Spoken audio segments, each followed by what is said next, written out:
Welcome to HorrorBabble. Today I will be reading The Color Out of Space by H.P. Lovecraft. It is interesting to note that this tale is Mr. Lovecraft's favorite of his short stories. As always, I hope you enjoy it.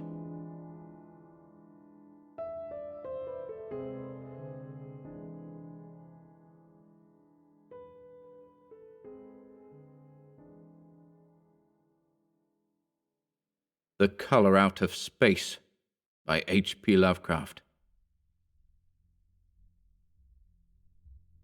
West of Arkham, the hills rise wild, and there are valleys with deep woods that no axe has ever cut. There are dark, narrow glens where the trees slope fantastically, and where thin brooklets trickle without ever having caught the glint of sunlight. On the gentler slopes, there are farms, ancient and rocky, with squat, moss-coated cottages brooding eternally over old New England secrets in the lee of great ledges. But these are all vacant now, the wide chimneys crumbling and the shingled sides bulging perilously beneath low gambrel roofs.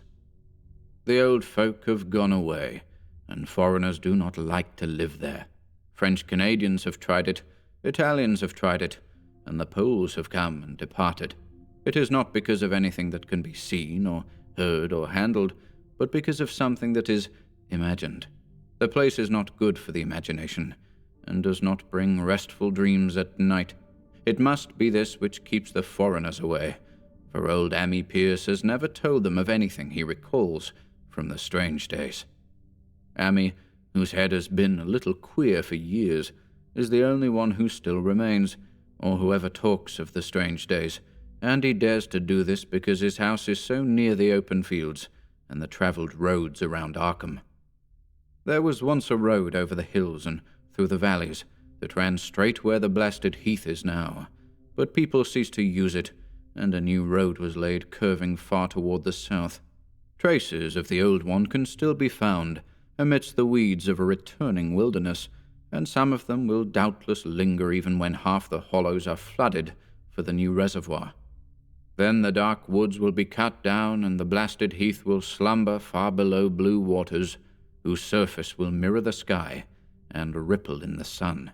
And the secrets of the strange days will be one with the deep secrets, one with the hidden lore of old ocean, and all the mystery of primal earth. When I went into the hills and vales to survey the new reservoir, they told me the place was evil. They told me this in Arkham, and because that is a very old town full of witch legends, I thought the evil must be something which grandams had whispered to children through centuries. The name Blasted Heath seemed to me very odd and theatrical, and I wondered how it had come into the folklore of a Puritan people. Then I saw that dark westward tangle of glens and slopes for myself, and ceased to wonder at anything besides its own elder mystery. It was morning when I saw it, but shadow lurked always there. The trees grew too thickly, and their trunks were too big for any healthy New England wood. There was too much silence in the dim alleys between them, and the floor was too soft with the dank moss and mattings of infinite years of decay. In the open spaces, mostly along the line of the old road, there were little hillside farms, sometimes with all the buildings standing, sometimes with only one or two, and sometimes with only a lone chimney or fast-filling cellar. Weeds and briars reigned, and furtive wild things rustled in the undergrowth. Upon everything was a haze of restlessness and oppression, a touch of the unreal and the grotesque, as if some vital element of perspective or chiaroscuro were awry. I did not wonder that the foreigners would not stay, for this was no region to sleep in. It was too much like a landscape of Salvator Rosa, too much like some forbidden woodcut in a tale of terror. But even all this was not so bad as the blasted heath. I knew it the moment I came upon it, at the bottom of a spacious valley, for no other name could fit such a thing, or any other thing fit such a name. It was as if the poet had coined the phrase from having seen this one particular region. It must, I thought, as I viewed it, be the outcome of a fire, But why had nothing new ever grown over those 5 acres of grey desolation that sprawled open to the sky like a great spot eaten by acid in the woods and fields? It lay largely to the north of the ancient road line, but encroached a little on the other side. I felt an odd reluctance about approaching, and did so at last only because my business took me through and past it. There was no vegetation of any kind on that broad expanse, but only a fine grey dust or ash which no wind seemed ever to blow about. The trees near it were sickly and stunted, and many dead trunks stood or lay rotting at the rim. As I walked hurriedly by, I saw the tumbled bricks and stones of an old chimney and cellar on my right, and the yawning black maw of an abandoned well, whose stagnant vapours played strange tricks with the hues of the sunlight. Even the long, dark woodland climb beyond seemed welcome in contrast, and I marvelled no more at the frightened whispers of Arkham people. There had been no house or ruin near. Even in the old days the place must have been lonely and remote. And at twilight, dreading to repass that ominous spot, I walked circuitously back to the town by the curving road on the south. I vaguely wished some clouds would gather, for an odd timidity about the deep, skyey voids above had crept into my soul. In the evening, I asked old people in Arkham about the blasted heath, and what was meant by that phrase, strange days, which so many evasively muttered. I could not, however, get any good answers, except that all the mystery was much more recent than I had dreamed. It was not a matter of old legendary at all, but something within the lifetime of those who spoke. It had happened in the 80s, and a family had disappeared, or was killed. Speakers would not be exact, and because they all told me to pay no attention to old Ammi Pierce's crazy tales, I sought him out the next morning, having heard that he lived alone in the ancient, tottering cottage where the trees first begin to get very thick. It was a fearsomely archaic place, and had begun to exude the faint, miasmal odor which clings about houses that have stood too long. Only with persistent knocking could I rouse the aged man, and when he shuffled timidly to the door, I could tell he was not glad to see me. He was not so feeble as I had expected, but his eyes drooped in a curious way, and his unkempt clothing and white beard made him seem very worn and dismal. Not knowing just how he could best be launched on his tales, I feigned a matter of business, told him of my surveying, and asked vague questions about the district. He was far brighter and more educated than I had been led to think, and before I knew it had grasped quite as much of the subject as any man I had talked with in Arkham. He was not like other rustics I had known in the sections where reservoirs were to be. From him there were no protests at the miles of old wood and farmland to be blotted out, though perhaps there would have been, had not his home lain outside the bounds of the future lake. Relief was all that he shewed, relief at the doom of the dark, ancient valleys through which he had roamed all his life. They were better under water now, better under water since the strange days. And with this opening, his husky voice sank low, while his body leaned forward, and his right forefinger began to point shakily and impressively. It was then that I heard the story, and as the rambling voice scraped and whispered on, I shivered again and again, despite the summer day. Often I had to recall the speaker from ramblings, piece out scientific points which he knew only by a fading parrot memory of professors' talk, or bridge over gaps where his sense of logic and continuity broke down. When he was done, I did not wonder that his mind had snapped a trifle, or that the folk of Arkham would not speak much of the blasted heath. I hurried back before sunset to my hotel, unwilling to have the stars come out above me in the open, and the next day returned to Boston to give up my position. I could not go into that dim chaos of old forest and slope again, or face another time that grey blasted heath, where the black well yawned deep beside the tumbled bricks and stones. The reservoir will soon be built now, and all those elder secrets will be safe forever under watery fathoms. But even then, I do not believe I would like to visit that country by night, at least not when the sinister stars are out, and nothing could bribe me to drink the new city water of Arkham. It all began, old Amy said, with the meteorite. Before that time there had been no wild legends at all since the witch trials, and even then these western woods were not feared half so much as the small island in the Miskatonic, where the devil held court beside a curious stone altar older than the Indians. These were not haunted woods, and their fantastic dusk was never terrible till the strange days. Then there had come that white noontide cloud, that string of explosions in the air, and that pillar of smoke from the valley far in the wood. And by night all Arkham had heard of the great rock that fell out of the sky and bedded itself in the ground beside the well at the Nahum Gardner place. That was the house which had stood where the blasted heath was to come, the trim white Nahum Gardner house amidst its fertile gardens and orchards.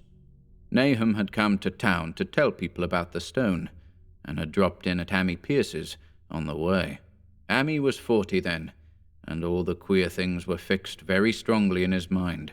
He and his wife had gone with the 3 professors from Miskatonic University, who hastened out the next morning to see the weird visitor from unknown stellar space, and had wondered why Nahum had called it so large the day before.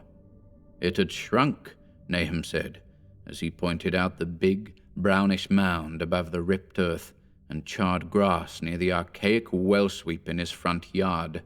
But the wise men answered that stones do not shrink. Its heat lingered persistently, and Nahum declared it glowed faintly in the night. The professors tried it with a geologist's hammer, and found it was oddly soft. It was, in truth, so soft as to be almost plastic, and they gouged rather than chipped a specimen to take back to the college for testing. They took it in an old pail borrowed from Nahum's kitchen, for even the small piece refused to grow cool. On the trip back, they stopped at Amy's to rest, and seemed thoughtful when Mrs. Pierce remarked that the fragment was growing smaller and burning the bottom of the pail. Truly, it was not large, but perhaps they had taken less than they thought. The day after that, all this was in June of '82, the professors had trooped out again in a great excitement.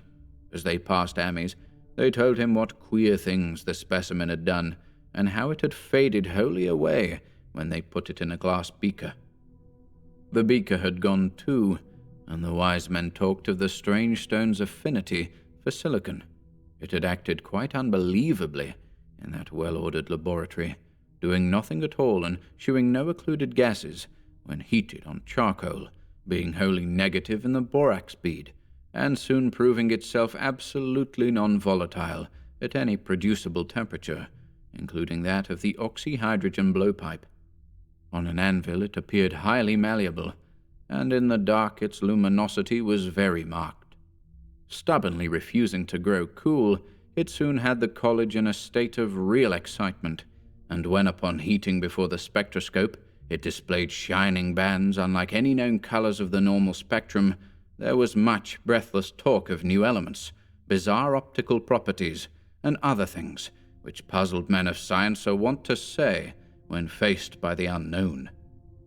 Hot as it was, they tested it in a crucible with all the proper reagents. Water did nothing. Hydrochloric acid was the same. Nitric acid and even aqua regia merely hissed and spattered against its torrid invulnerability. Amy had difficulty in recalling all these things, but recognized some solvents as I mentioned them in the usual order of use. There were ammonia and caustic soda, alcohol and ether, nauseous carbon disulfide, and a dozen others, but although the weight grew steadily less as time passed, and the fragments seemed to be slightly cooling, there was no change in the solvents to shew that they had attacked the substance at all. It was a metal, though, beyond a doubt. It was magnetic, for one thing, and after its immersion in the acid solvents, there seemed to be faint traces of the Widmanstatten figures found on meteoric iron. When the cooling had grown very considerable, the testing was carried on in glass, and it was in a glass beaker that they left all the chips made of the original fragment during the work.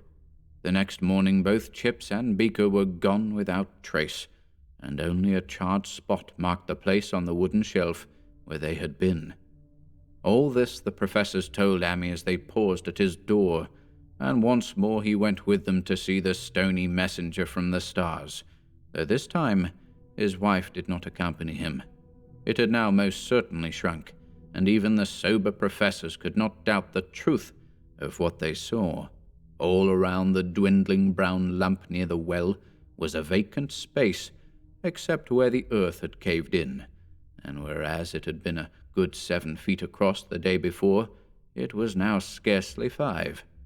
It was still hot, and the sages studied its surface curiously as they detached another and larger piece with hammer and chisel. They gouged deeply this time, and as they pried away the smaller mass, they saw that the core of the thing was not quite homogeneous. They had uncovered what seemed to be the side of a large colored globule embedded in the substance. The color, which resembled some of the bands in the meteor's strange spectrum, was almost impossible to describe, and it was only by analogy that they called it color at all. Its texture was glossy, and upon tapping it appeared to promise both brittleness and hollowness. One of the professors gave it a smart blow with a hammer, and it burst with a nervous little pop. Nothing was omitted, and all trace of the thing vanished with the puncturing. It left behind a hollow spherical space about 3 inches across, and all thought it probable that others would be discovered as the enclosing substance wasted away. Conjecture was vain, so after a futile attempt to find additional globules by drilling, the seekers left again with their new specimen, which proved, however, as baffling in the laboratory as its predecessor had been. Aside from being almost plastic, having heat, magnetism, and slight luminosity, cooling slightly in powerful acids, possessing an unknown spectrum, wasting away in air, and attacking silicon compounds with mutual destruction as a result, it presented no identifying features whatsoever, and at the end of the tests, the college scientists were forced to own that they could not place it. It was nothing of this earth, but a piece of the great outside, and as such dowered with outside properties and obedient to outside laws. That night there was a thunderstorm, and when the professors went out to Nahum's the next day, they met with a bitter disappointment. The stone, magnetic as it had been, must have had some peculiar electrical property, for it had drawn the lightning, as Nahum said, with a singular persistence. 6 times within an hour, the farmer saw the lightning strike the furrow in the front yard, and when the storm was over, nothing remained but a ragged pit by the ancient well sweep, half choked with caved-in earth. Digging had borne no fruit, and the scientists verified the fact of the utter vanishment. The failure was total, so that nothing was left to do but go back to the laboratory and test again the disappearing fragment left carefully cased in lead. That fragment lasted a week, at the end of which nothing of value had been learned of it.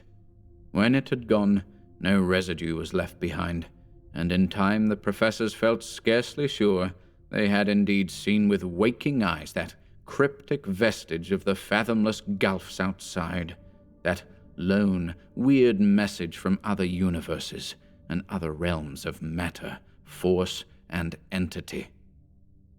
As was natural, the Arkham papers made much of the incident with its collegiate sponsoring and sent reporters to talk with Nahum Gardner and his family. At least one Boston daily also sent a scribe, and Nahum quickly became a kind of local celebrity. He was a lean, genial person of about 50, living with his wife and 3 sons on the pleasant farmstead in the valley. He and Amy exchanged visits frequently, as did their wives, and Amy had nothing but praise for him after all these years. He seemed slightly proud of the notice his place had attracted, and talked often of the meteorite in the succeeding weeks. That July and August were hot, and Nahum worked hard at his haying in the 10-acre pasture, across Chapman's Brook, his rattling wain wearing deep ruts in the shadowy lanes between. The labor tired him more than it had in other years, and he felt that age was beginning to tell on him. Then fell the time of fruit and harvest. The pears and apples slowly ripened, and Nahum vowed that his orchards were prospering as never before. The fruit was growing to phenomenal size and unwanted gloss, and in such abundance that extra barrels were ordered to handle the future crop. But with the ripening came sore disappointment, for of all that gorgeous array of specious lusciousness, not one single jot was fit to eat. Into the fine flavor of the pears and apples had crept a stealthy bitterness and sickishness, so that even the smallest of bites induced a lasting disgust. It was the same with the melons and tomatoes, and Nahum sadly saw that his entire crop was lost. Quick to connect events, he declared that the meteorite had poisoned the soil, and thanked heaven that most of the other crops were in the upland lot along the road. Winter came early, and was very cold. Amy saw Nahum less often than usual, and observed that he had begun to look worried. The rest of his family, too, seemed to have grown taciturn, and were far from steady in their church-going or their attendance at the various social events of the countryside.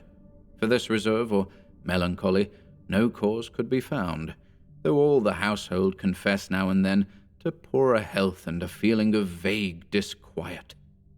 Nahum himself gave the most definite statement of anyone when he said he was disturbed about certain footprints in the snow. They were the usual winter prints of red squirrels, white rabbits, and foxes, but the brooding farmer professed to see something not quite right about their nature and arrangement. He was never specific, but appeared to think that they were not as characteristic of the anatomy and habits of squirrels and rabbits and foxes as they ought to be. Amy listened without interest to this talk, until one night when he drove past Nahum's house in his sleigh on the way back from Clark's Corners. There had been a moon, and a rabbit had run across the road, and the leaps of that rabbit were longer than either Amy or his horse liked. The latter, indeed, had almost run away when brought up by a firm rein. Thereafter, Amy gave Nahum's tales more respect, and wondered why the gardener dog seemed so cowed and quivering every morning. They had, it developed, nearly lost the spirit to bark. In February, the McGregor boys from Meadow Hill were out shooting woodchucks, and not far from the Gardner place bagged a very peculiar specimen. The proportions of its body seemed slightly altered in a queer way impossible to describe, while its face had taken on an expression which no one ever saw in a woodchuck before. The boys were genuinely frightened, and threw the thing away at once, so that only their grotesque tales of it ever reached the people of the countryside. But the shying of the horses near Nahum's house had now become an acknowledged thing, and all the basis for a cycle of whispered legend was fast taking form. People vowed that the snow melted faster around Nahum's than it did anywhere else, and early in March there was an awed discussion in Potter's General Store at Clark's Corners. Stephen Rice had driven past Gardner's in the morning, and had noticed the skunk cabbages coming up through the mud by the woods across the road. Never were things of such size seen before, and they held strange colors that could not be put into any words. Their shapes were monstrous, and the horse had snorted at an odor which struck Stephen as wholly unprecedented. That afternoon, several persons drove past to see the abnormal growth, and all agreed that plants of that kind ought never to sprout in a healthy world. The bad fruit of the fall before was freely mentioned, and it went from mouth to mouth that there was poison in Nahum's ground.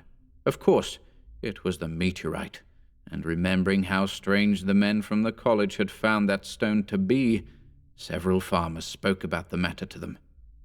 One day they paid Nahum a visit, but having no love of wild tales and folklore, were very conservative in what they inferred. The plants were certainly odd, but all skunk cabbages are more or less odd in shape and odor and hue.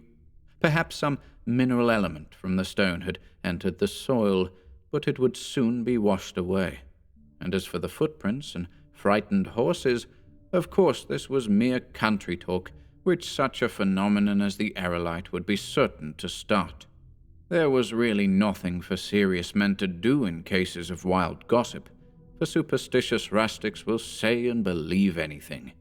And so, all through the strange days, the professors stayed away in contempt.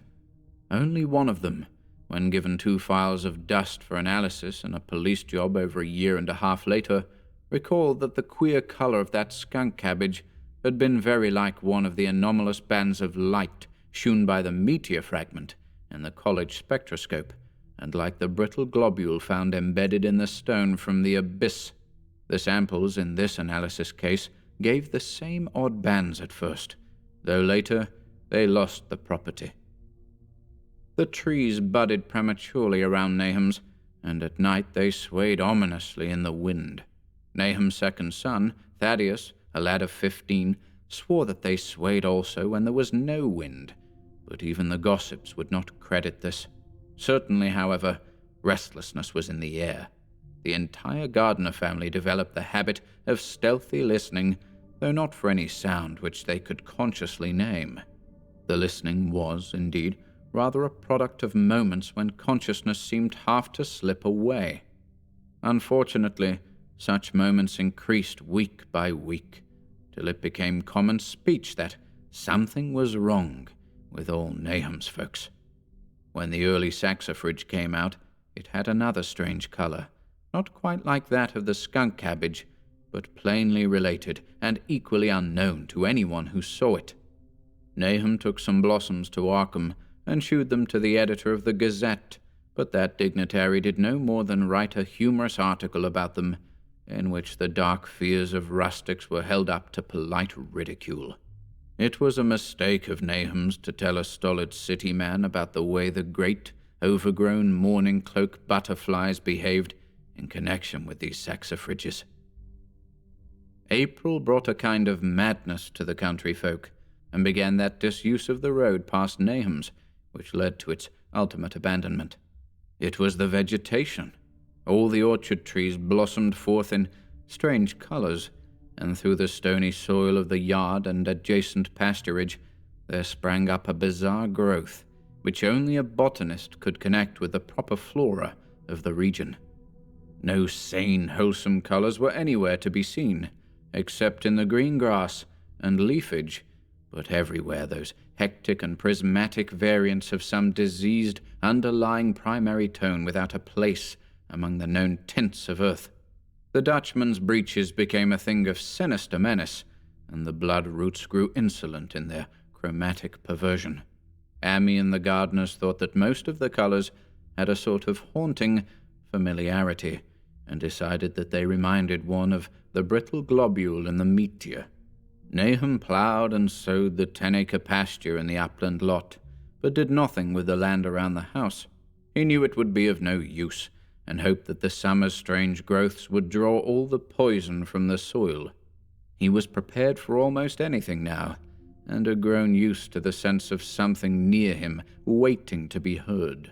The shunning of his house by neighbors told on him, of course, but it told on his wife more.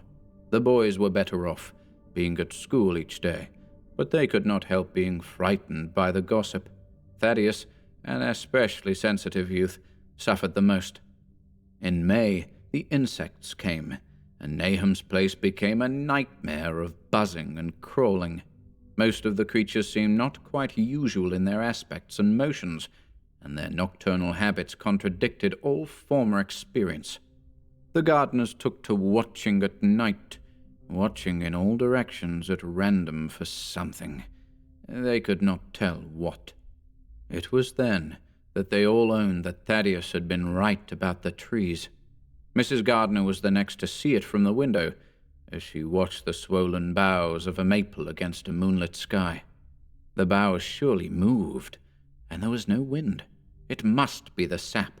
Strangeness had come into everything growing now, yet it was none of Nahum's family at all who made the next discovery.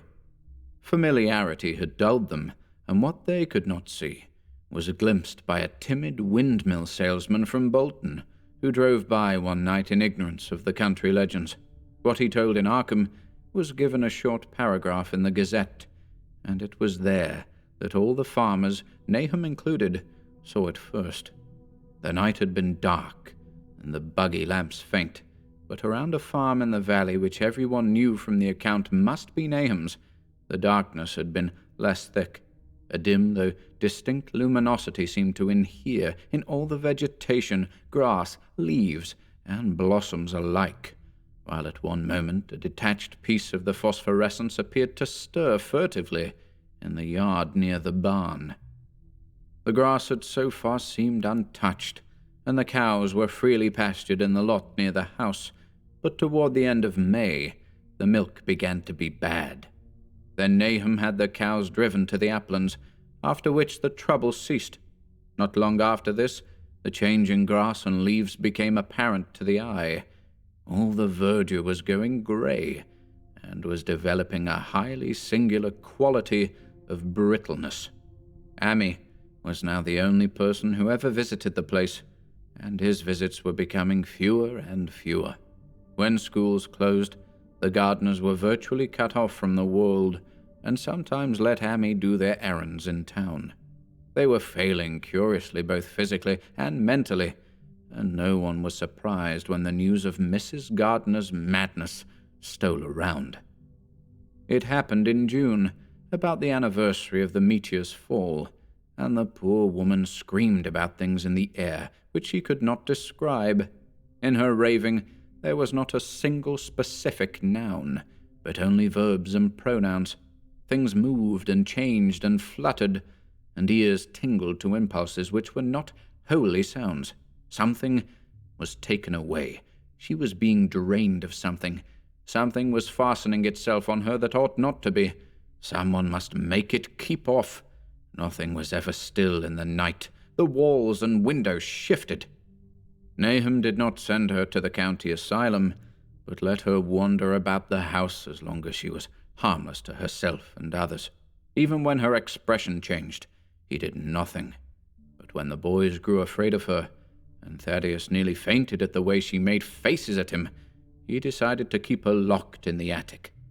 By July, she had ceased to speak and crawled on all fours, and before that month was over, Nahum got the mad notion that she was slightly luminous in the dark, as he now clearly saw was the case with the nearby vegetation.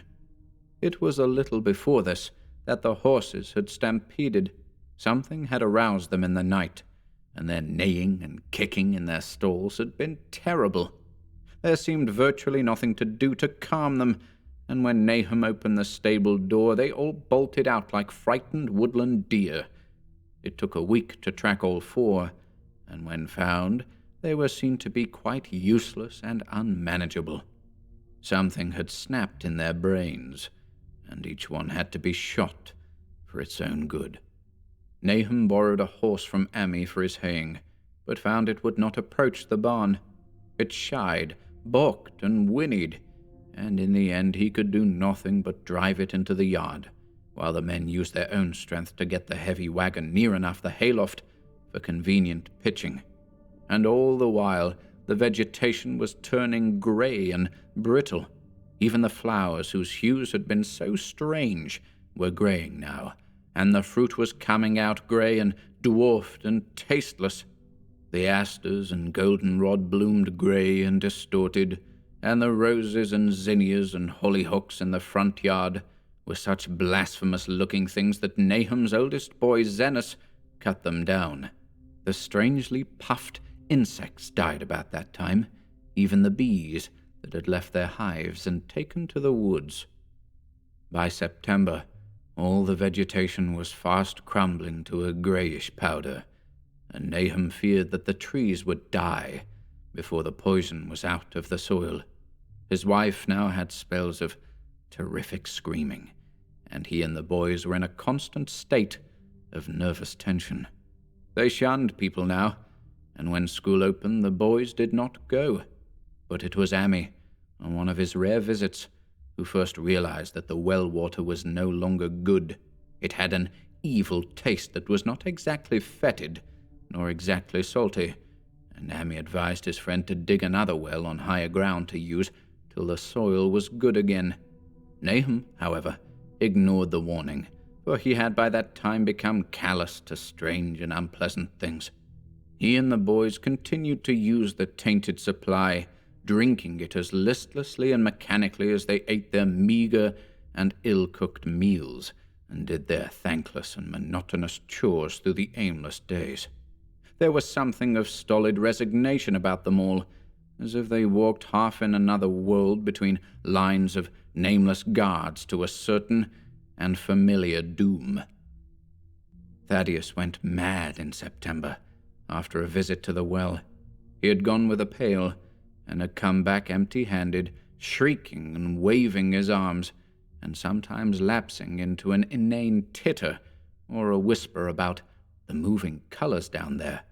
2 in one family was pretty bad, but Nahum was very brave about it. He let the boy run about for a week until he began stumbling and hurting himself, and then he shut him in an attic room across the hall from his mother's. The way they screamed at each other from behind their locked doors was very terrible, especially to little Merwin, who fancied they talked in some terrible language that was not of earth. Merwin was getting frightfully imaginative, and his restlessness was worse after the shutting away of the brother who had been his greatest playmate. Almost at the same time, the mortality among the livestock commenced. Poultry turned greyish and died very quickly, their meat being found dry and noisome upon cutting. Hogs grew inordinately fat, then suddenly began to undergo loathsome changes which no one could explain. Their meat was of course useless, and Nahum was at his wits' end. No rural veterinary would approach his place, and the city veterinary from Arkham was openly baffled. The swine began growing grey and brittle and falling to pieces before they died, and their eyes and muzzles developed singular alterations. It was very inexplicable, for they had never been fed from the tainted vegetation. Then something struck the cows. Certain areas, or sometimes the whole body, would be uncannily shriveled or compressed, and atrocious collapses or disintegrations were common. In the last stages, and death was always the result, there would be a greying and turning brittle, like that which beset the hogs. There could be no question of poison, for all the cases occurred in a locked and undisturbed barn. No bites of prowling things could have brought the virus, for what live beast of earth can pass through solid obstacles? It must be only natural disease, yet what disease could wreak such results was beyond any mind's guessing. When the harvest came, there was not an animal surviving on the place, for the stock and poultry were dead, and the dogs had run away. These dogs, 3 in number, had all vanished one night, and were never heard of again. The 5 cats had left some time before, but their going was scarcely noticed, since there now seemed to be no mice, and only Mrs. Gardner had made pets of the graceful felines. On the 19th of October, Nahum staggered into Amy's house with hideous news. The death had come to poor Thaddeus in his attic room, and it had come in a way which could not be told. Nahum had dug a grave in the railed family plot behind the farm, and had put therein what he found. There could have been nothing from outside, for the small barred window and locked door were intact, but it was much as it had been in the barn. Amy and his wife consoled the stricken man as best they could, but shuddered as they did so. Stark terror seemed to cling round the Gardners and all they touched, and the very presence of one in the house was a breath from regions unnamed and unnameable. Amy accompanied Nahum home with the greatest reluctance, and did what he might to calm the hysterical sobbing of little Merwin. Zenas needed no calming. He had come of late to do nothing but stare into space and obey what his father told him, and Amy thought that his fate was very merciful. Now and then, Merwin's screams were answered faintly from the attic, and in response to an inquiring look, Nahum said that his wife was getting very feeble. When night approached, Amy managed to get away, for not even friendship could make him stay in that spot when the faint glow of the vegetation began and the trees may or may not have swayed without wind. It was really lucky for Amy that he was not more imaginative. Even as things were, his mind was bent ever so slightly, but had he been able to connect and reflect upon all the portents around him, he must inevitably have turned a total maniac. In the twilight, he hastened home, the screams of the mad woman and the nervous child ringing horribly in his ears. 3 days later, Nahum lurched into Amy's kitchen in the early morning, and in the absence of his host stammered out a desperate tale once more, while Mrs. Pierce listened in a clutching fright. It was little Merwin this time. He was gone. He had gone out late at night with a lantern and pail for water, and had never come back. He'd been going to pieces for days, and hardly knew what he was about, screamed at everything. There had been a frantic shriek from the yard then, but before the father could get to the door, the boy was gone. There was no glow from the lantern he had taken, and of the child himself, no trace. At the time, Nahum thought the lantern and pail were gone too, but when dawn came, and the man had plodded back from his all-night search of the woods and fields, he had found some very curious things near the well. There was a crushed and apparently somewhat melted mass of iron, which had certainly been the lantern, while a bent bale and twisted iron hoops beside it, both half-fused, seemed to hint at the remnants of the pail. That was all. Nahum was past imagining. Mrs. Pierce was blank, and Amy, when he had reached home and heard the tale, could give no guess. Merwin was gone, and there would be no use in telling the people around, who shunned all gardeners now. No use either in telling the city people at Arkham, who laughed at everything. Thad was gone, and now Merwin was gone. Something was creeping and waiting to be seen and felt and heard. Nahum would go soon, and he wanted Amy to look after his wife and Zenas if they survived him. It must all be a judgment of some sort, though he could not fancy what for, since he had always walked uprightly in the Lord's way so far as he knew. For over 2 weeks, Amy saw nothing of Nahum, and then, worried about what might have happened, he overcame his fears and paid the gardener place a visit. There was no smoke from the great chimney, and for a moment the visitor was apprehensive of the worst. The aspect of the whole farm was shocking. Greyish withered grass and leaves on the ground, vines falling in brittle wreckage from archaic walls and gables, and great bare trees clawing up at the grey November sky, with a studied malevolence which Amy could not but feel had come from some subtle change in the tilt of the branches. But Nahum was alive, after all. He was weak and lying on a couch in the low-ceiled kitchen, but perfectly conscious and able to give simple orders to Zenas.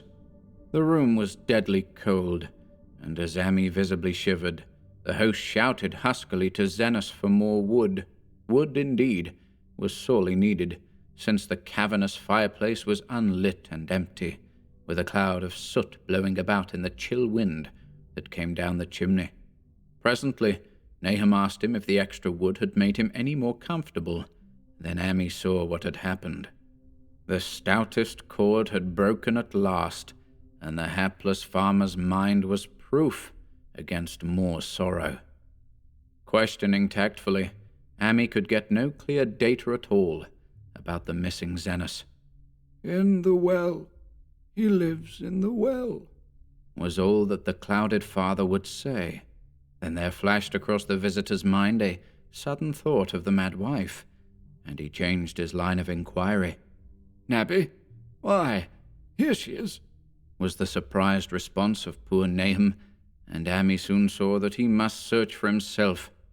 Leaving the harmless babbler on the couch, he took the keys from their nail beside the door, and climbed the creaking stairs to the attic. It was very close and noisome up there, and no sound could be heard from any direction. Of the 4 doors in sight, only one was locked, and on this he tried various keys on the ring he had taken. The 3rd key proved the right one, and after some fumbling, Amy threw open the low white door. It was quite dark inside, for the window was small and half obscured by the crude wooden bars, and Amy could see nothing at all on the wide planked floor. The stench was beyond enduring, and before proceeding further, he had to retreat to another room and return with his lungs filled with breathable air. When he did enter, he saw something dark in the corner, and upon seeing it more clearly, he screamed outright. While he screamed, he thought a momentary cloud eclipsed the window, and a second later, he felt himself brushed as if by some hateful current of vapor. Strange colors danced before his eyes, and had not a present horror numbed him, he would have thought of the globule in the meteor that the geologist's hammer had shattered, and of the morbid vegetation that had sprouted in the spring. As it was, he thought only of the blasphemous monstrosity which confronted him, and which all too clearly had shared the nameless fate of young Thaddeus and the livestock. But the terrible thing about this horror was that it very slowly and perceptibly moved as it continued to crumble. Amy would give me no added particulars to this scene, but the shape in the corner does not reappear in his tale as a moving object. There are things which cannot be mentioned, and what is done in common humanity is sometimes cruelly judged by the law. I gathered that no moving thing was left in that attic room, and that to leave anything capable of motion there would have been a deed so monstrous as to damn any accountable being to eternal torment. Anyone but a stolid farmer would have fainted or gone mad, but Amy walked conscious through that low doorway and locked the accursed secret behind him. There would be Nahum to deal with now. He must be fed and tended, and removed to some place where he could be cared for. Commencing his descent of the dark stairs, Amy heard a thud below him. He even thought a scream had been suddenly choked off, and recalled nervously the clammy vapor which had brushed by him in that frightful room above. What presence had his cry and entry started up? Halted by some vague fear, he heard still further sounds below. Indubitably, there was a sort of heavy dragging, and a most detestably sticky noise, as of some fiendish and unclean species of suction. With an associative sense goaded to feverish heights, he thought unaccountably of what he had seen upstairs. Good God! What eldritch dream world was this into which he had blundered? He dared move neither backward nor forward, but stood there, trembling at the black curve of the boxed-in staircase. Every trifle of the scene burned itself into his brain. The sounds, the sense of dread expectancy, the darkness, the steepness of the narrow steps, and, merciful heaven, the faint but unmistakable luminosity of all the woodwork in sight, steps, sides, exposed laths, and beams alike. Then there burst forth a frantic whinny from Amy's horse outside, followed at once by a clatter which told of a frenzied runaway. In another moment, horse and buggy had gone beyond earshot, leaving the frightened man on the dark stairs to guess what had sent them. But that was not all. There had been another sound out there, a sort of liquid splash, water. It must have been the well. He had left Hero untied near it, and a buggy wheel must have brushed the coping and knocked in a stone. And still the pale phosphorescence glowed in that detestably ancient woodwork. God, how old the house was! Most of it built before 1670, and the gambrel roof not later than 1730. A feeble scratching on the floor downstairs now sounded distinctly, and Amy's grip tightened on a heavy stick he had picked up in the attic for some purpose. Slowly nerving himself, he finished his descent and walked boldly toward the kitchen. But he did not complete the walk, because what he sought was no longer there. It had come to meet him, and it was still alive after a fashion. Whether it had crawled or whether it had been dragged by any external force, Amy could not say, but the death had been at it. Everything had happened in the last half hour, but collapse, graying, and disintegration were already far advanced.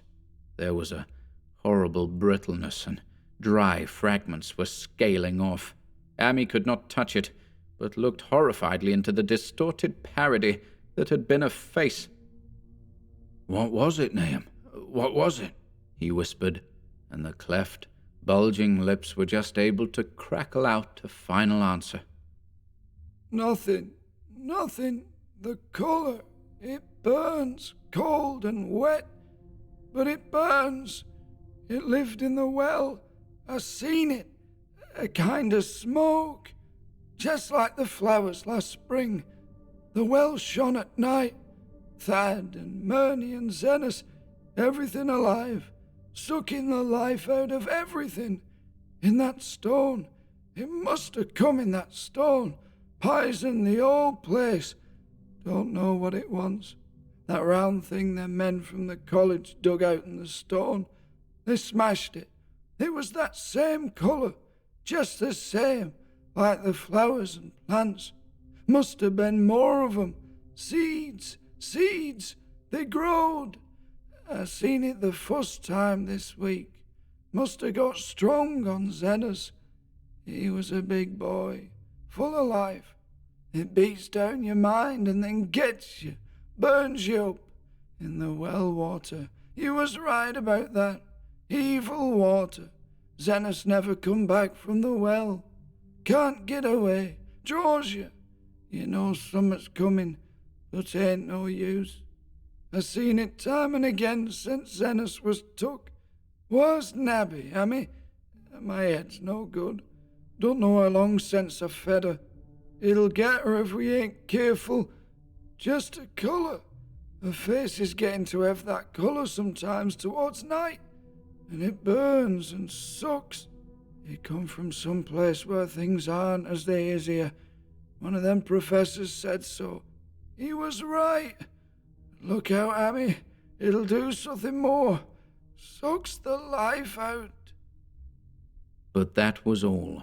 That which spoke could speak no more, because it had completely caved in. Amy laid a red-checked tablecloth over what was left and reeled out the back door into the fields. He climbed the slope to the 10-acre pasture and stumbled home by the north road and the woods. He could not pass that well from which his horse had run away. He had looked at it through the window and had seen that no stone was missing from the rim. Then the lurching buggy had not dislodged anything after all. The splash had been something else, something which went into the well after it had done with poor Nahum. When Amy reached his house, the horse and buggy had arrived before him and thrown his wife into fits of anxiety. Reassuring her without explanations, he set out at once for Arkham and notified the authorities that the Gardner family was no more. He indulged in no details, but merely told of the deaths of Nahum and Nabby, that of Thaddeus being already known, and mentioned that the cause seemed to be the same strange ailment which had killed the livestock. He also stated that Merwin and Zenas had disappeared. There was considerable questioning at the police station, and in the end, Amy was compelled to take 3 officers to the Gardner farm, together with the coroner, the medical examiner, and the veterinary who had treated the diseased animals. He went much against his will, for the afternoon was advancing, and he feared the fall of night over that accursed place, but it was some comfort to have so many people with him. The 6 men drove out in a Democrat wagon, following Amy's buggy, and arrived at the pest-ridden farmhouse about 4 o'clock. Used as the officers were to gruesome experiences, not one remained unmoved at what was found in the attic and under the red-checked tablecloth on the floor below. The whole aspect of the farm with its grey desolation was terrible enough, but those two crumbling objects were beyond all bounds. No one could look long at them, and even the medical examiner admitted that there was very little to examine. Specimens could be analyzed, of course, so he busied himself in obtaining them, and here it develops that a very puzzling aftermath occurred at the college laboratory, where the two phials of dust were finally taken. Under the spectroscope, both samples gave off an unknown spectrum, in which many of the baffling bands were precisely like those which the strange meteor had yielded in the previous year. The property of emitting the spectrum vanished in a month, the dust thereafter consisting mainly of alkaline phosphates and carbonates. Amy would not have told the men about the well if he had thought they meant to do anything then and there. It was getting towards sunset, and he was anxious to be away, but he could not help glancing nervously at the stony curb by the great sweep, and when a detective questioned him, he admitted that Nahum had feared something down there, so much so that he had never even thought of searching it for Merwin or Zenos. After that, nothing would do but that they empty and explore the well immediately, so Amy had to wait, trembling while pail after pail of rank water was hauled up and splashed on the soaking ground outside. The men sniffed in disgust at the fluid, and toward the last held their noses against the fetor they were uncovering. It was not so long a job as they had feared it would be, since the water was phenomenally low. There is no need to speak, too, exactly of what they found. Merwin and Zenos were both there, in part, though the vestiges were mainly skeletal. There were also a small deer and a large dog in about the same state, and a number of bones of smaller animals. The ooze and slime at the bottom seemed inexplicably porous and bubbling, and a man who descended on handholds with a long pole found that he could sink the wooden shaft to any depth in the mud of the floor without meeting any solid obstruction. Twilight had now fallen, and lanterns were brought from the house. Then, when it was seen that nothing further could be gained from the well, everyone went indoors and conferred in the ancient sitting-room, while the intermittent light of a spectral half-moon played wanly on the grey desolation outside. The men were frankly nonplussed by the entire case, and could find no convincing common element to link the strange vegetable conditions, the unknown disease of livestock and humans, and the unaccountable deaths of Merwin and Zenos in the tainted well. They had heard the common country talk, it is true, but could not believe that anything contrary to natural law had occurred. No doubt the meteor had poisoned the soil, but the illness of persons and animals who had eaten nothing grown in that soil was another matter. Was it the well water? Very possibly. It might be a good idea to analyze it. But what peculiar madness could have made both boys jump into the well? Their deeds were so similar, and the fragments showed that they had both suffered from the grey, brittle death. Why was everything so grey and brittle? It was the coroner, seated near a window overlooking the yard, who first noticed the glow about the well. Night had fully set in, and all the abhorrent ground seemed faintly luminous, with more than the fitful moonbeams. But this new glow was something definite and distinct, and appeared to shoot up from the black pit like a softened ray from a searchlight, giving dull reflections in the little ground pools where the water had been emptied. It had a very queer color, and as all the men clustered round the window, Amy gave a violent start, for this strange beam of ghastly miasma was to him of no unfamiliar hue. He had seen that color before, and feared to think what it might mean. He had seen it in the nasty, brittle globule in that aerolite 2 summers ago, had seen it in the crazy vegetation of the springtime, and had thought he had seen it for an instant, that very morning, against the small barred window of that terrible attic room where nameless things had happened. It had flashed there a second, and a clammy and hateful current of vapor had brushed past him, and then poor Nahum had been taken by something of that color. He had said so at the last, said it was the globule and the plants. After that had come the runaway in the yard and the splash in the well, and now that well was belching forth to the night a pale, insidious beam of the same demoniac tint. It does credit to the alertness of Amy's mind that he puzzled even at that tense moment over a point which was essentially scientific. He could not but wonder at his gleaning of the same impression from a vapor glimpsed in the daytime against a window opening on the morning sky, and from a nocturnal exhalation seen as a phosphorescent mist against the black and blasted landscape. It wasn't right. It was against nature, and he thought of those terrible last words of his stricken friend. "It come from some place where things aren't as they is here. One of them professors said so." All 3 horses outside, tied to a pair of shriveled saplings by the road, were now neighing and pawing frantically. The wagon driver started for the door to do something, but Amy laid a shaky hand on his shoulder. "Don't go out there," he whispered. "There's more to this nor what we know. Nahum said something lived in the well that sucks your life out. He said it must be summat growed from a round ball like one we all seen in the meteor stone that fell a year ago June. Sucks and burns, he said, and is just a cloud of colour, like that light out there now, that you can hardly see and can't tell what it is. Nahum thought it feeds on everything living and gets stronger all the time. He said he seen it this last week. It must be something from away off in the sky, like the men from the college last year says the meteor stone was. The way it's made and the way it works ain't like no way of God's world. It's summat from beyond." So the men paused indecisively as the light from the well grew stronger and the hitched horses pawed and whinnied in increasing frenzy. It was truly an awful moment, with terror in that ancient and accursed house itself. 4 monstrous sets of fragments, 2 from the house and 2 from the well, in the woodshed behind, and that shaft of unknown and unholy iridescence from the slimy depths in front.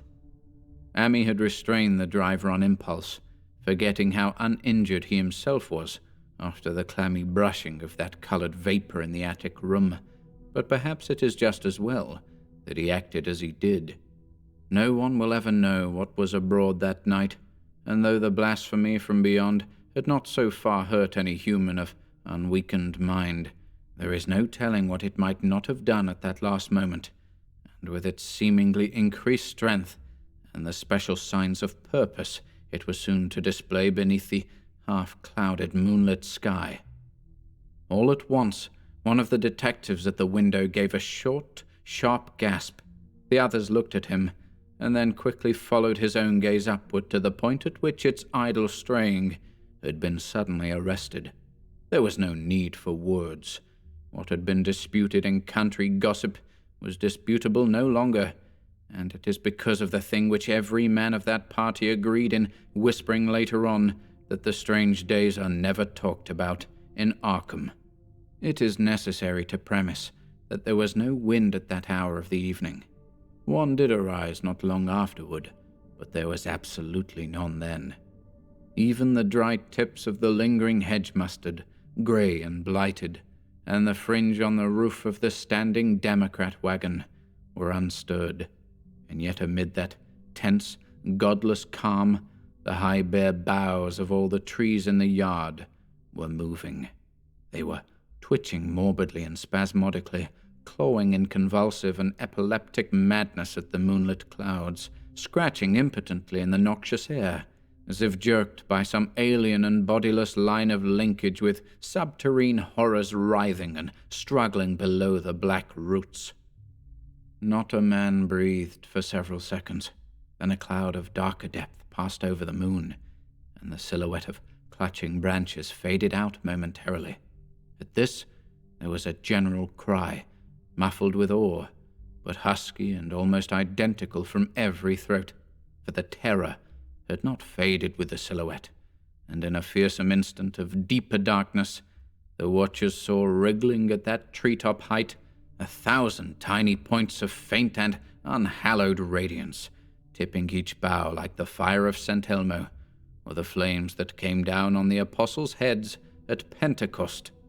It was a monstrous constellation of unnatural light, like a glutted swarm of corpse-fed fireflies, dancing hellish sarabands over an accursed marsh, and its color was that same nameless intrusion which Amy had come to recognize and dread. All the while the shaft of phosphorescence from the well was getting brighter and brighter, bringing to the minds of the huddled men a sense of doom and abnormality which far outraced any image their conscious minds could form. It was no longer shining out, it was pouring out, and as the shapeless stream of unplaceable color left the well, it seemed to flow directly into the sky. The veterinary shivered and walked to the front door to drop the heavy extra bar across it. Amy shook no less, and had to tug and point for lack of a controllable voice when he wished to draw notice to the growing luminosity of the trees. The neighing and stamping of the horses had become utterly frightful, but not a soul of that group in the old house would have ventured forth for any earthly reward. With the moments the shining of the trees increased, while their restless branches seemed to strain more and more toward verticality. The wood of the well sweep was shining now, and presently a policeman dumbly pointed to some wooden sheds and beehives near the stone wall on the west. They were commencing to shine too, though the tethered vehicles of the visitors seemed so far unaffected. Then there was a wild commotion and clopping in the road, and as Amy quenched the lamp for better seeing, they realized that the span of frantic greys had broke their sapling and run off with the Democrat wagon. The shock served to loosen several tongues, and embarrassed whispers were exchanged. "It spreads on everything organic that's been around here," muttered the medical examiner. No one replied, but the man who had been in the well gave a hint that his long pole must have stirred up something intangible. "It was awful," he added. "There was no bottom at all, just ooze and bubbles and the feeling of something lurking under there." Amy's horse still pawed and screamed deafeningly in the road outside, and nearly drowned its owner's faint quaver as he mumbled his formless reflections. "It come from that stone. It crawled down there. It got everything living. It fed itself on 'em, mind and body. Thad and Murney, Zenas and Nabby. Nahum was the last. They all drunk the water. It got strong on 'em. It come from beyond, where things ain't like they be here. Now it's going home." At this point, as the column of unknown color flared suddenly stronger and began to weave itself into fantastic suggestions of shape, which each spectator later described differently, there came from poor tethered hero such a sound as no man before or since ever heard from a horse. Every person in that low-pitched sitting room stopped his ears, and Amy turned away from the window in horror and nausea. Words could not convey it. When Amy looked out again, the hapless beast lay huddled inert on the moonlit ground between the splintered shafts of the buggy. That was the last of Hero, till they buried him next day. But the present was no time to mourn, for almost at this instant a detective silently called attention to something terrible in the very room with them. In the absence of the lamplight, it was clear that a faint phosphorescence had begun to pervade the entire apartment. It glowed on the broad-planked floor and the fragment of rag carpet, and shimmered over the sashes of the small-paned windows. It ran up and down the exposed corner posts, coruscated about the shelf and mantel, and infected the very doors and furniture. Each minute saw it strengthen, and at last it was very plain that healthy living things must leave that house. Amy shewed them the back door and the path up through the fields to the 10-acre pasture. They walked and stumbled as in a dream, and did not dare look back till they were far away on the high ground. They were glad of the path, for they could not have gone the front way, by that well. It was bad enough passing the glowing barn and sheds, and those shining orchard trees with their gnarled, fiendish contours, but thank heaven the branches did their worst twisting high up. The moon went under some very black clouds as they crossed the rustic bridge over Chapman's Brook, and it was blind groping from there to the open meadows. When they looked back toward the valley, and the distant gardener place at the bottom, they saw a fearsome sight. All the farm was shining with the hideous unknown blend of color. Trees, buildings, and even such grass and herbage as had not been wholly changed to lethal grey brittleness. The boughs were all straining skyward, tipped with tongues of foul flame, and lambent tricklings of the same monstrous fire were creeping about the ridgepoles of the house, barn, and sheds. It was a scene from a vision of Fuseli, and over all the rest reigned that riot of luminous amorphousness, that alien and undimensioned rainbow of cryptic poison from the well, seething, feeling, lapping, reaching, scintillating, straining, and malignly bubbling in its cosmic and unrecognizable chromaticism. Then, without warning, the hideous thing shot vertically up toward the sky like a rocket or meteor, leaving behind no trail and disappearing through a round and curiously regular hole in the clouds before any man could gasp or cry out. No watcher can ever forget that sight, and Amy stared blankly at the stars of Cygnus, Deneb, twinkling above the others, where the unknown color had melted into the Milky Way.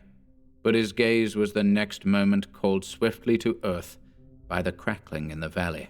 It was just that, only a wooden ripping and crackling, and not an explosion, as so many others of the party vowed. Yet the outcome was the same, for in one feverish, kaleidoscopic instant there burst up from that doomed and accursed farm a gleamingly eruptive cataclysm of unnatural sparks and substance, blurring the glance of the few who saw it, and sending forth to the zenith a bombarding cloudburst of such colored and fantastic fragments as our universe must needs disown. Through quickly reclosing vapors they followed the great morbidity that had vanished, and in another second they had vanished too. Behind and below was only a darkness to which the men dared not return, and all about was a mounting wind which seemed to sweep down in black, frore gusts from interstellar space. It shrieked and howled, and lashed the fields and distorted woods in a mad, cosmic frenzy, till soon the trembling party realized it would be no use waiting for the moon to shew what was left down there at Nahum's. Too awed even to hint theories, the 7 shaking men trudged back toward Arkham by the North Road. Amy was worse than his fellows, and begged them to see him inside his own kitchen instead of keeping straight on to town. He did not wish to cross the nighted, wind-whipped woods alone to his home on the main road, for he had had an added shock that the others were spared, and was crushed forever with a brooding fear he dared not even mention for many years to come.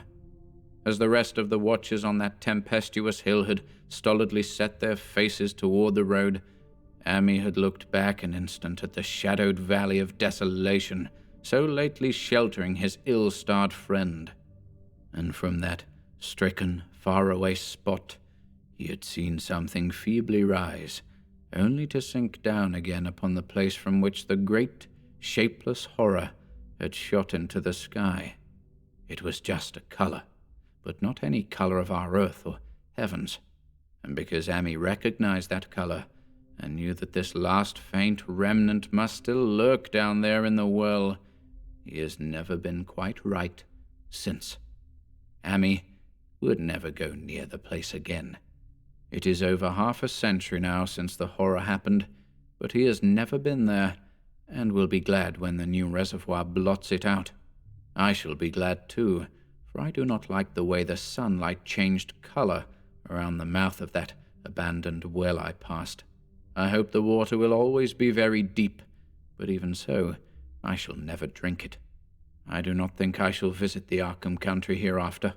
3 of the men who had been with Emmy returned the next morning to see the ruins by daylight, but there were not any real ruins, only the bricks of the chimney, the stones of the cellar, some mineral and metallic litter here and there, and the rim of that nefandous well. Save for Amy's dead horse, which they towed away and buried, and The buggy which they shortly returned to him, everything that had ever been living, had gone. 5 eldritch acres of dusty grey desert remained, nor has anything ever grown there since. To this day, it sprawls open to the sky, like a great spot eaten by acid in the woods and fields, and the few who have ever dared glimpse it, in spite of the rural tales, have named it the Blasted Heath. The rural tales are queer.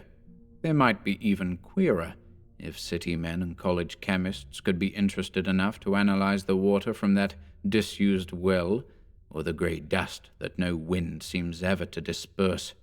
Botanists, too, ought to study the stunted flora on the borders of that spot, for they might shed light on the country notion that the blight is spreading, little by little, perhaps an inch a year. People say the color of the neighboring herbage is not quite right in the spring, and that wild things leave queer prints in the light winter snow. Snow never seems quite so heavy on the Blasted Heath as it is elsewhere. Horses, the few that are left in this motor age, grow skittish in the silent valley, and hunters cannot depend on their dogs too near the splotch of greyish dust. They say the mental influences are very bad too. Numbers went queer in the years after Nahum's taking, and always they lacked the power to get away. Then the stronger-minded folk all left the region, and only the foreigners tried to live in the crumbling old homesteads. They could not stay, though, and one sometimes wonders what insight beyond ours their wild, weird stories of whispered magic have given them. Their dreams at night, they protest, are very horrible in that grotesque country, and surely the very look of the dark realm is enough to stir a morbid fancy. No traveller has ever escaped a sense of strangeness in those deep ravines, and artists shiver as they paint thick woods whose mystery is as much of the spirit as of the eye. I myself am curious about the sensation I derived from my one lone walk before Amy told me his tale. When twilight came, I had vaguely wished some clouds would gather, for an odd timidity about the deep sky voids above had crept into my soul. Do not ask me for my opinion. I do not know, that is all. There was no one but Amy to question, for Arkham people will not talk about the strange days, and all 3 professors who saw the aerolite and its color globule are dead. There were other globules, depend upon that. One must have fed itself and escaped, and probably there was another which was too late. No doubt it is still down the well. I know there was something wrong with the sunlight I saw above that miasmal brink. The rustics say the blight creeps an inch a year, so perhaps there is a kind of growth or nourishment even now. But whatever demon hatchling is there, it must be tethered to something, or else it would quickly spread. Is it fastened to the roots of those trees that claw the air? One of the current Arkham tales is about fat oaks that shine and move, as they ought not to do at night. What it is, only God knows. In terms of matter, I suppose the thing Amy described would be called a gas, but this gas obeyed laws that are not of our cosmos. This was no fruit of such worlds and suns as shine on the telescopes and photographic plates of our observatories. This was no breath from the skies, whose motions and dimensions our astronomers measure or deem too vast to measure. It was just a color out of space, a frightful messenger from unformed realms of infinity beyond all nature as we know it, from realms whose mere existence stuns the brain and numbs us with the black extra-cosmic gulfs it throws open before our frenzied eyes. I doubt very much if Amy consciously lied to me, and I do not think his tale was all a freak of madness as the townsfolk had forewarned. Something terrible came to the hills and valleys on that meteor, and something terrible, though I know not in what proportion, still remains. I shall be glad to see the water come. Meanwhile, I hope nothing will happen to Amy. He saw so much of the thing, and its influence was so insidious. Why has he never been able to move away? How clearly He recalled those dying words of Nahum's. Can't get away. Draws you. You know something's coming, but it ain't no use. Hammy is such a good old man. When the Reservoir gang gets to work, I must write the chief engineer to keep a sharp watch on him. I would hate to think of him as the grey, twisted, brittle monstrosity which persists more and more in troubling my sleep.